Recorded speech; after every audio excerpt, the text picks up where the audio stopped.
Creep on in, on in, on in.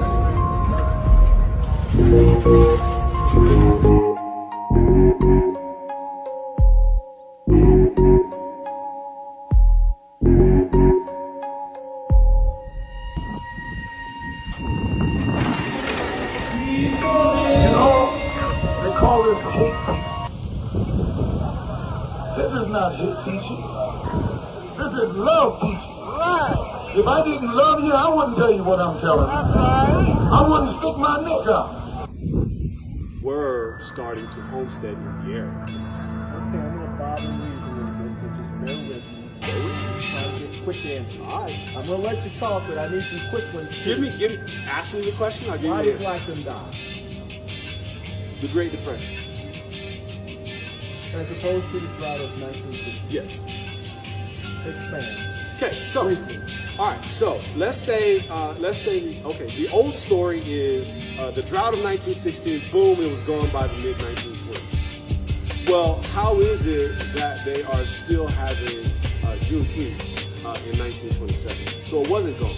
Well, what were they doing in that time? They were receiving royalties. They were leasing the land. I can show you the ads too if you want. They were leasing the land in Blackdom so that other people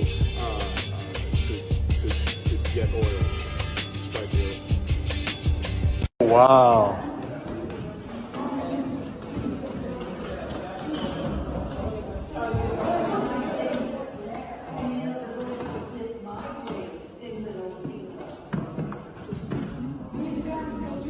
A historian. Dr. Nelson is a historian who addresses foundational issues in African American and African diasporic history related to borderlands and the Western U.S.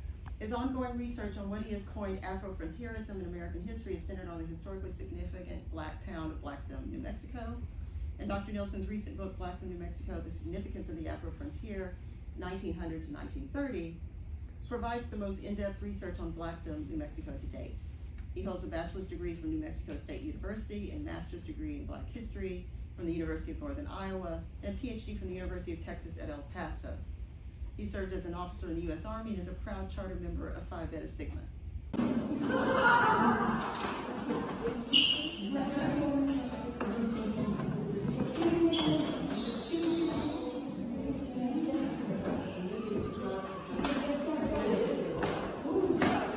Freedom, undergirding the historical significance of black bodies in the borderlands, Blackdomites struck oil in the 1920s. Finding Blackdom oil was significant because Blackdom ascended to Afrotopia.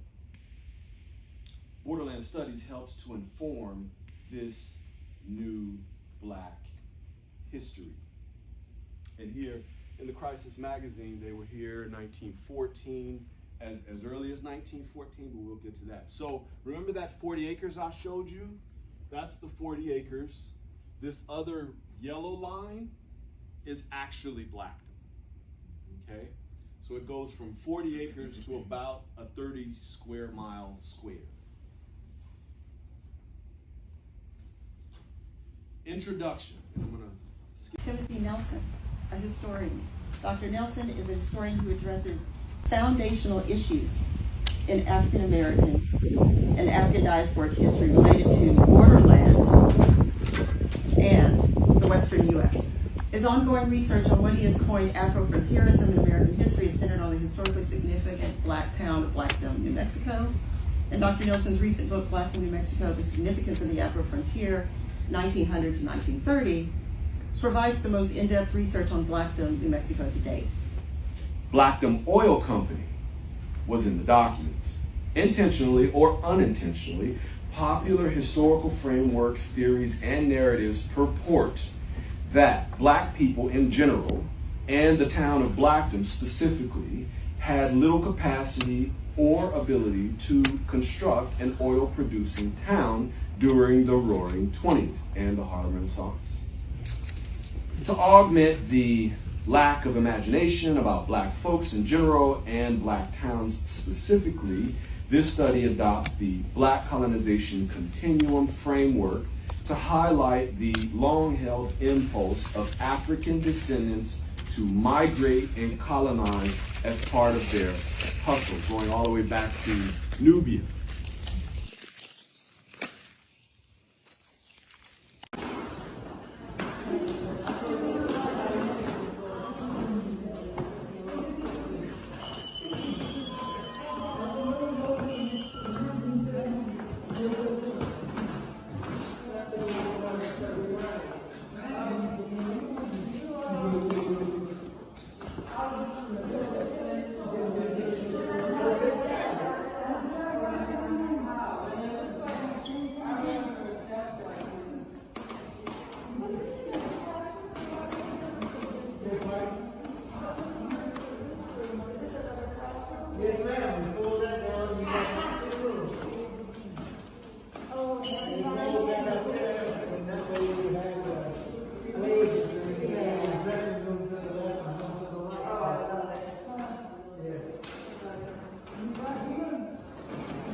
Because I only have 10 minutes and I want to read this book. Now, I just published a book, Blackdom, New Mexico, Significance of the Afro Frontier, and I'm going to read from it. Starting with intellectual technology, thought process, terminology, and transliterations. At the turn of the 20th century, African descendant peoples refused to participate in the perpetual smoldering of their dehumanization and made choices to segregate themselves behind the corporate veil of municipality. Few outlets exist to explore the conscious efforts of African descendants who sought autonomy through notions of God and regenerative agricultural practices in frontier spaces. If not distracted by the minstrel-like blackness, in popular media, consciously one might find significance in black sovereignty that extended beyond notions of a fragile idea of what Afro-frontierism is. I coined the term, so we can talk about that a little bit later. Reconstructing Blackdom's newly discovered history required a wider view and a new lens to fully see significance in the mundanity of documents. Development of the Afro-frontier notion was a way to define this intersection of black people in the borderlands.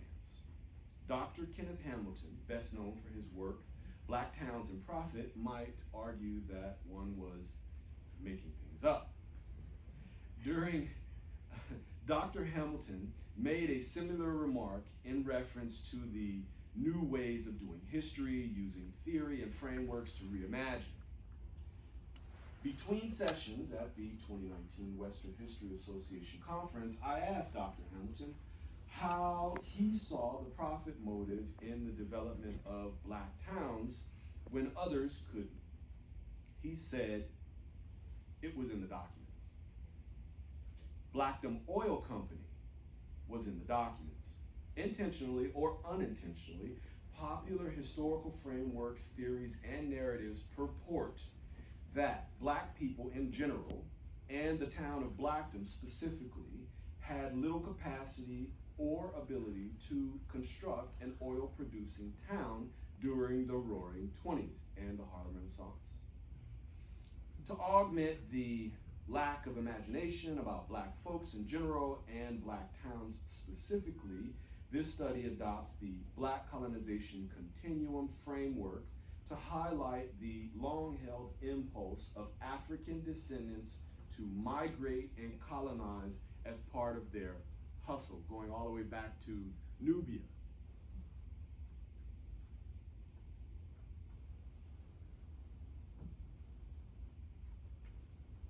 Preconditions, Chapter 2. New Mexico borderlands and the birth of Blackdom.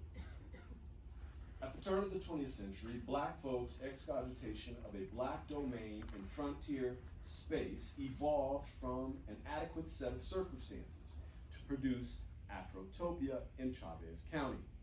Blackdomites believed that God, citizen conditions, collective knowledge, land, and labor were enough to start their autonomy project. New Mexico was a U.S. territory, and local jurisdictions were restricted from full enforcement of Jim Crow laws. Also, while the black population was minuscule, their occupation of indigenous lands was useful to colonization efforts in the borderlands. Black folks understood the American blackness condition in the territory was enhanced by self-segregation. The Blackdom Townsite Company was part of the scheme to harness black power at the intersection of black ministers, black military personnel, and black Freemasons.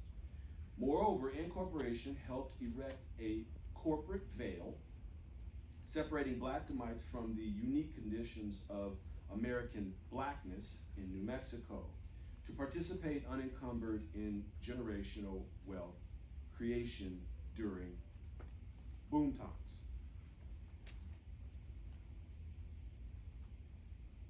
I just wanted to fast forward to this part. This is my favorite. Chapter 4, Afrotopia. Blackdom, Du Bois, and descent into Afrotopia. Now notice I said it ascended into Afrotopia. We can talk about that a little bit later. The Afrotopia referred to in this chapter, the first of 3 parts, begins in a state of surrealism influenced by the omnipresence of W.E.B. Du Bois's 1903, The Souls of Black Folk, and a July 1920 letter written to him from Ruth Loomis Skeen, a white woman. She happened to live 20 miles south of Blackdom at the start of Blackdom's transition during the Harlem Renaissance. At the time, Du Bois was editor of the Crisis magazine aimed at the betterment of black folks, as well as an outlet for the NAACP. Blackdom, an Afrotopic paradigm, was officially platted as a town in May 1920 and further matured as an investment that included oil royalties.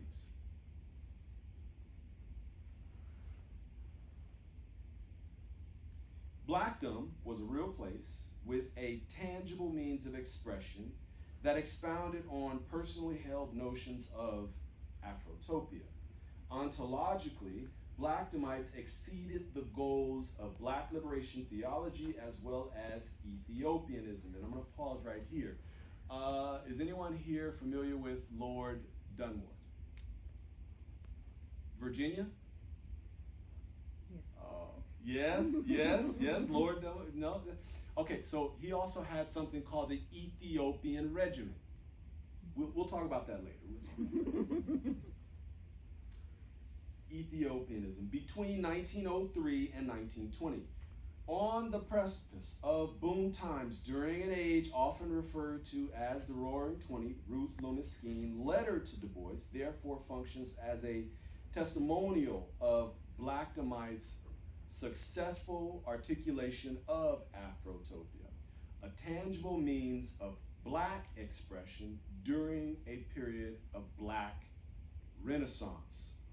Employing Du Bois's work in a surrealistic conversation with Skeen's observation, this chapter details Blackdom's first decade while maintaining Blackdom's full trajectory expressed in Skeen's letter. Blackdomites could not predict the weather or the events of the next day. It was inconceivable that they could foresee what would happen over the course of the first 2 decades. In part due to the miseducation of black folks, we must enter Blackdom's Afrotopia behind the Du Boisian veil of blackness, knowing that Blackdomites held the belief that a good man's steps were ordered by God.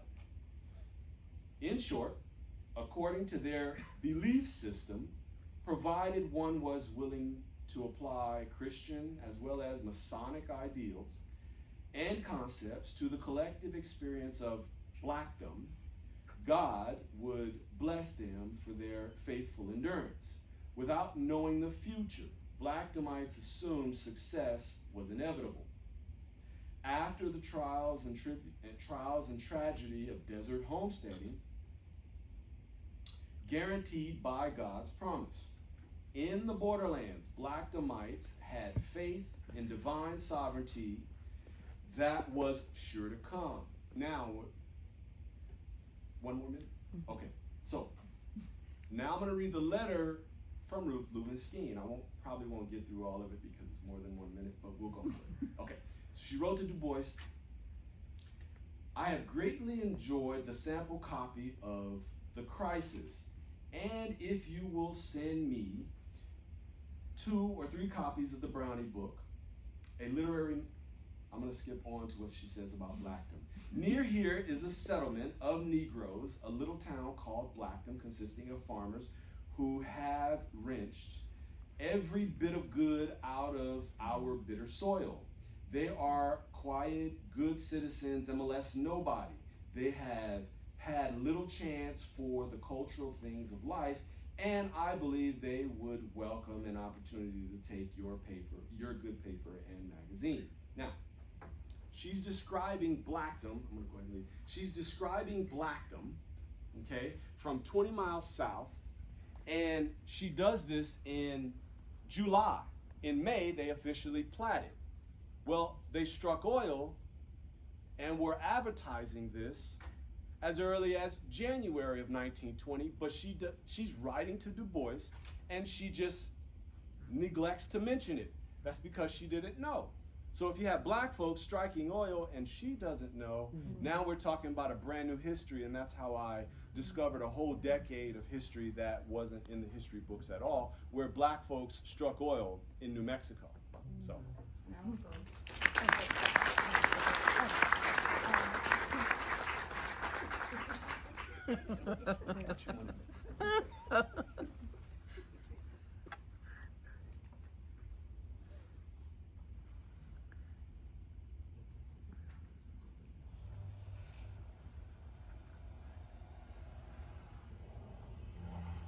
I've met people, and I talk about Nicodemus.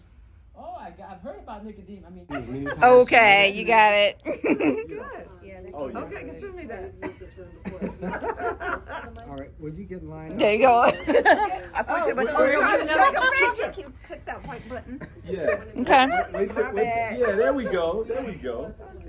And then you just click the white button. Yeah, That's what I'm doing. I don't know if it's working or not, but it is. That's all right. Thank you. Like 5 right there. You got the video going with the